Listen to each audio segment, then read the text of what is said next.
Good afternoon. My name is George Flores, and today I'm going to be talking about one of the most popular and most well-known idioms there is. I would like to think it's being caught red-handed, right?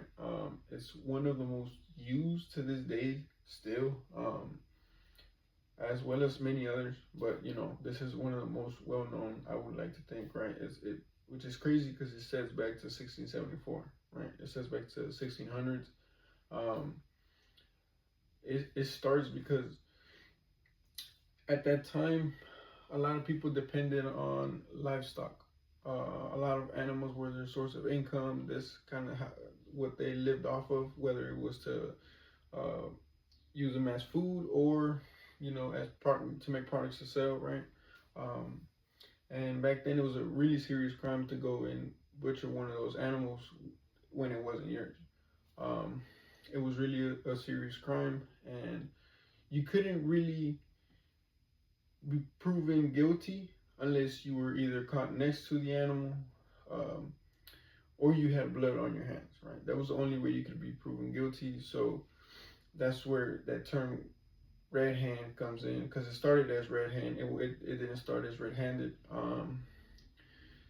It would be you if you were caught next to an animal after you butchered it, or whether if it was you or not, but if your hand was red, they would say you were caught, you were being red handed, right? So um, that's how they would assume you were guilty and just throw you right in jail, right? So over time, like I said, it started as red hand. It wasn't always red handed. So over time, it just turned into red handed, and it's still used to this day.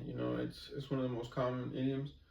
And it can be used from the slightest thing to jokes to literally anything, even to the most serious conversations or situations.